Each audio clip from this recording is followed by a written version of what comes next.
and get devilish. Unwind.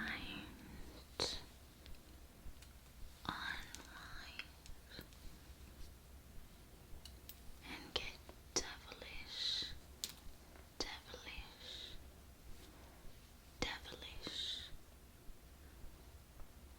And I will show you a tutorial on how to bewitch someone with love. So be sure to gander at this video until the end. Also, I will be showing my beloved spirited dolls at the end as well. And first, let's talk about chakras. I wanted to go in more detail about them. A lot of people obsess about having or not having chakras. There are infinite chakras all over your body. They're energy points. So, for example, today I charged a talisman. And when I did that, I used the energy of my hand as a vortex. And when I was using it, that was an energy point I was using, a wheel, a vortex of energy. And so I didn't really find the need to make it disappear. I find that if you're just disappearing all energy points, how are you supposed to use them? I'm just, to each their own. I'm just trying to make sense of this. So I use energy in various ways. So there's the aura, which is expanded, and then, the crown. There is, well, at least in my auric energy field, there's a donut of energy, which to me looks like a heart.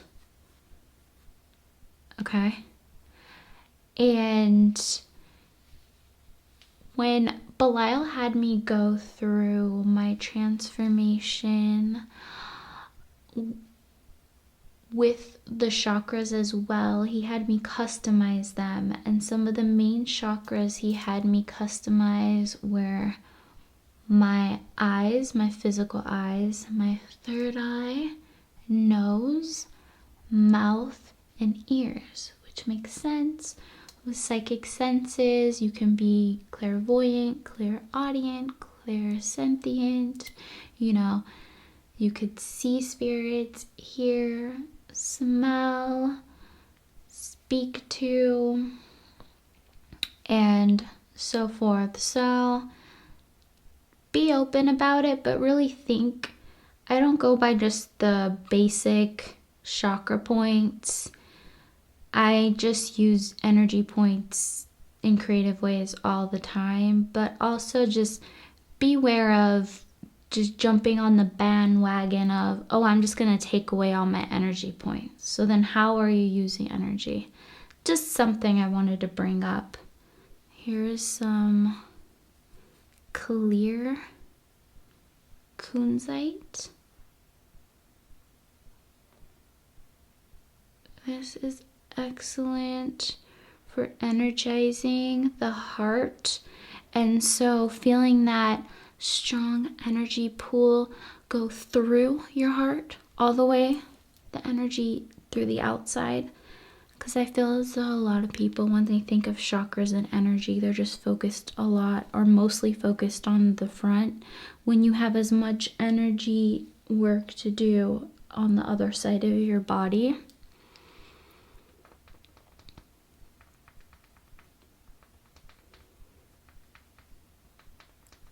So if you do want to work with your energy points, especially with the heart chakra, this could be used for any energy point that you have. With, say with my hand, I can help clear anything blockages through and then forward.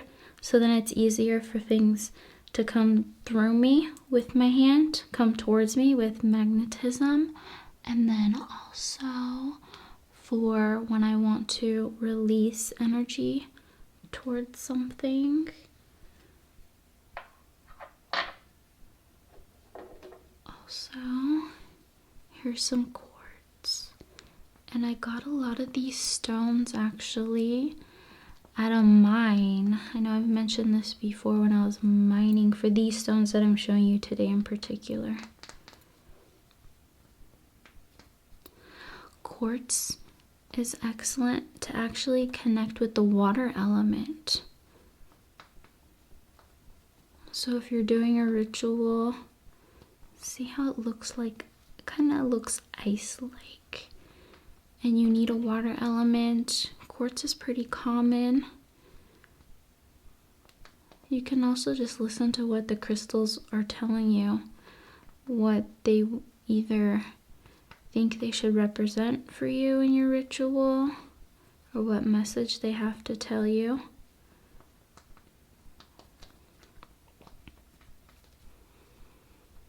And with that element of water, there could be so much relating to it.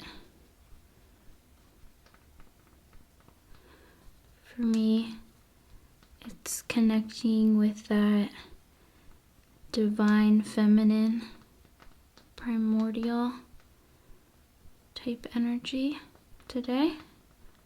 Tomorrow, if I decide to work with this crystal, it can be something completely different.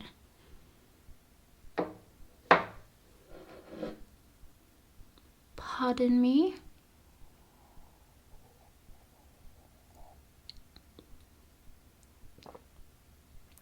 This cup I have, it's a spirit cup, I call it, to where if I have a question, I'm thinking about something, just look at what it's telling me. Could be saying no, or a certain letter or number could grab my attention.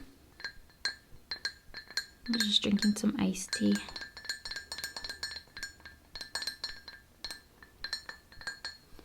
I found it awesome how in my last video, so many of you like the gloves.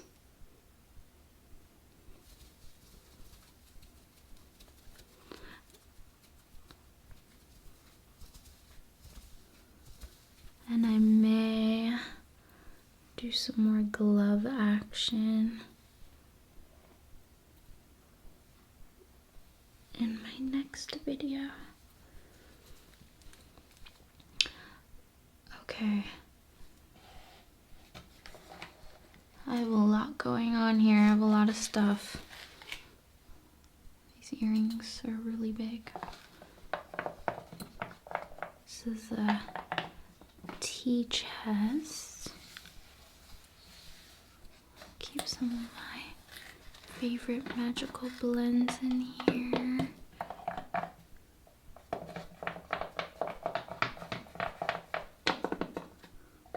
Very sacred magical blends. Perhaps I may show you some other time.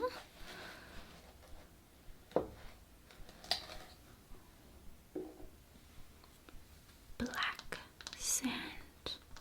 It's a funny story with how I got this black sand actually. It's always very interesting when I go into witchy shops, because a lot of the times, well, I do my own readings nowadays. I mean, if a friend says, hey, let me do a tarot reading for you, just to be polite, I usually say yes. I mean, unless someone that I really thought they would give me a good reading, then I'd be stoked on it, but most of the time I'm just being polite. Anywho, and so because a lot of the time psychics act really weird around me when they see what entities are around and feel my aura and just start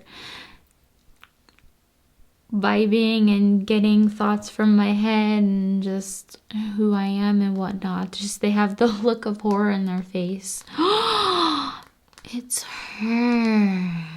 And so I don't do that, but sometimes when I go into certain witchy shops, you know, they have that look and kind of weird, there's just something weird as soon, you know, just there's something different about me. So when I went into this particular shop in LA area, I wanted some black salt. And it was just funny because I ended up getting black sand. For some reason, she didn't want me to have the black salt. They had a bunch of bottles of various ingredients on the shelf, and I didn't notice until I got home. Okay, and then this is another crazy story with that experience. So I had also really wanted magnetic sand. It was my first time getting magnetic sand, and if you see in another video, I was showing some of my bottles and one of them had magnetic sand in it. And what was weird is I pay a lot of close attention to detail, okay? And so I'm certain it just had magnetic sand, a label on it on the bottle, and that's all it said. So I was really looking at it. And then she goes, oh, well, that's actually a secret blend that we have. And she was trying to somehow convince me out of it. And I said, oh, okay, well, can't I just purchase a little bit of it? And then I looked at the bottle and the label had disappeared. The sand was still there, but the label wasn't there. It was just really weird. It was as though when I looked away, the magnetic sand label magically disappeared, which is really just interesting. Yeah, and then I remember when I brought it home too, I couldn't find it. I just remember being really upset. Where is this sand? I paid for it. I couldn't find it, and then I ended up finding it, but it was just really funny. Something did not want me to have that. It's very powerful magnetic sand. A lot of times I just like to order my stuff through trusted shops online so I don't have to deal with that. I can more discreetly get my ingredients. Some allspice. I love the way this smells. Divine.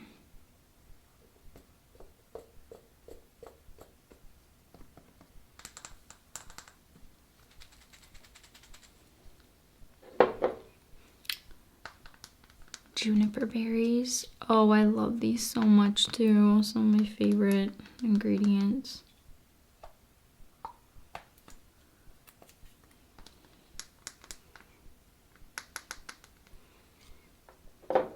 Wormwood.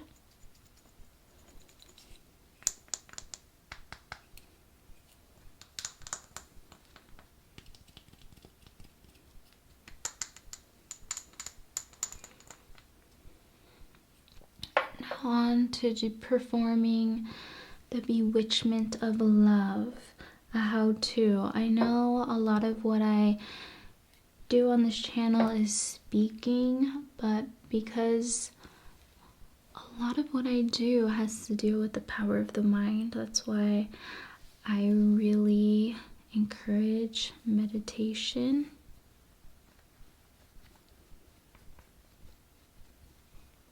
And strengthening that way of focus, clearing the brain waves. So I'll just give you an example of what I often do if a client gets a love spell. And I'm just going to show you with ingredients. Most of the time I do use ingredients just because if I have a jar and they say they want a picture or video of it, I mean, if I do a spell for a client and they tell me ahead of time, I want a picture or video of it, no problem.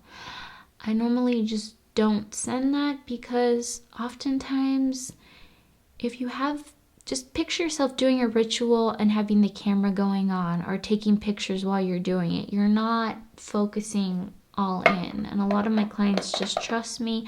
I've only had one ask me for a picture, but they told me before, and then I took pictures of the process during it, and I've done so many, so I think one asked me after the fact, and then I said, oh, well, I have the jar. This is the jar that I did the spell with. So oftentimes I do something physical, so if they do want a picture or video, I do have something to show and be able to take pictures and videos. So for example, I usually use things that I have around my place already. So I got some products and they came in these tins, and then I kept the tins thinking, oh, these would be perfect for jar spells. And it's kind of cool because they're pretty, and then you can look inside through the top. Okay, so we'll do a sweetening love spell. So a connection with someone where you kind of know you ever crush on them and they ever crush on you. So I like to use syrup for sweetening. Actually, I'm gonna take my gloves off because things might get sticky. Plus, I want to show you my nails, so there's a win-win there.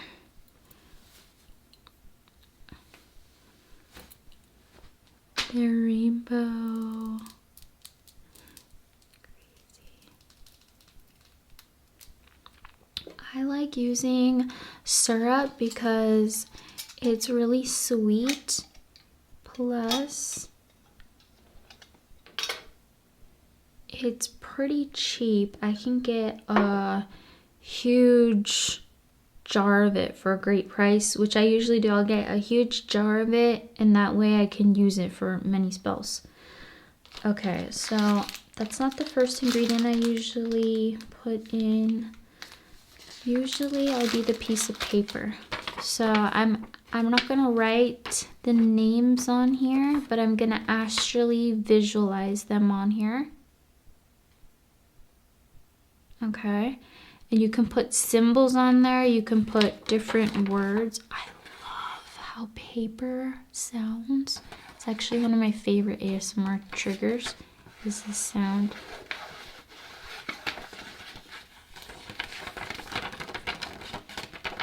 Put some, I'm visualizing various symbols.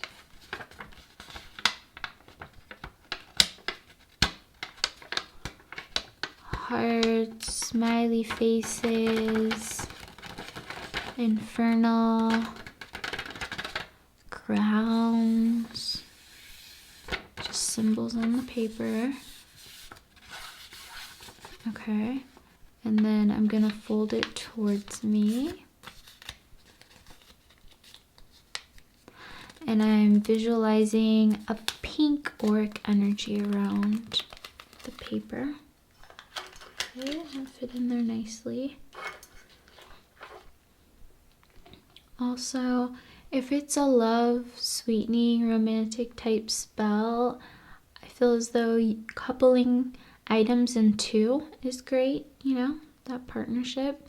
So here's 2 flowers for blossoming, knowledge, helping each other grow in a high vibrational way. Putting those in there.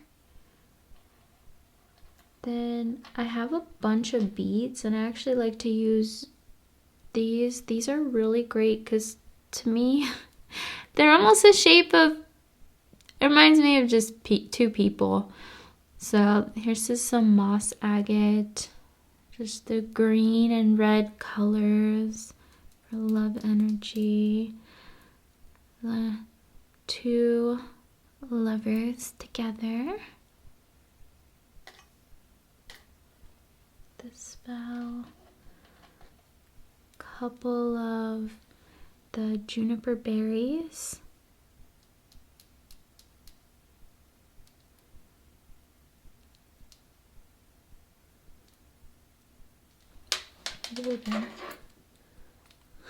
Don't do that. I was thinking, what did he stand for? So I have to think of something. Okay.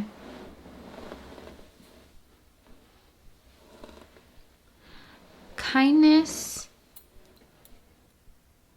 and fruitfulness. So abundance of what would build the relationship together, getting along, say working on a creative projects. So there we go. You know, usually it's on the fly when I'm thinking of things, sometimes not.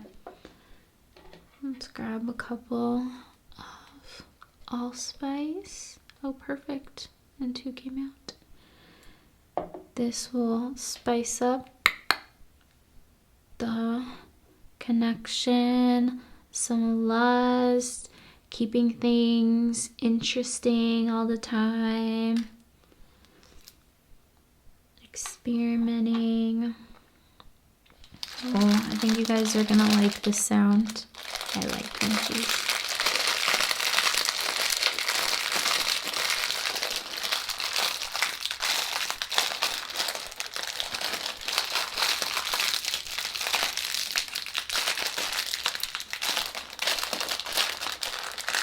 Bear with me as I try and open this. Okay, there we go. And I have a bunch of candies. Looks like some of the colors of the rainbow. So that's sweetening pure love energy. Something simple as that. Pure love can go a long way with romantic partnership. So I'm just gonna drop these in the jar. I guess I can show you.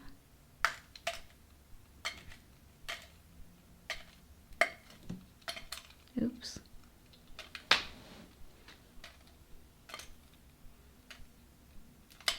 We got lots of sweetness going on. Okay. And then lastly, I'm gonna pour some of that syrup. Oh yeah, solidify all that.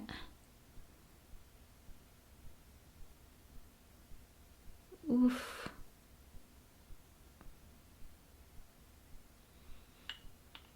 Solidify it with more sweetness. Sweetness is good. Sweetness is really good. Okay. Put the top on. And voila.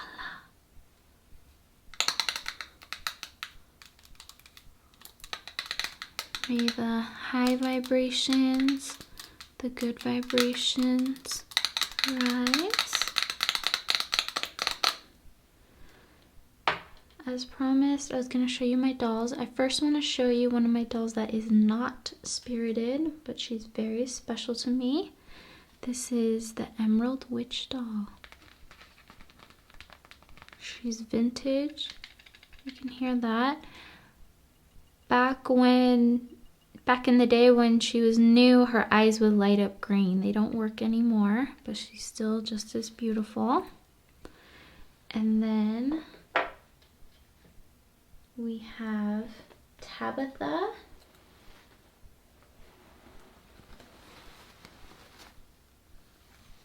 She came spirited and is in my Curse Pact with the Shadow Man with the Hat and the Shadow People video. So if you haven't seen that video, their first debut, well, I'll show you my other doll, was in that video. Also,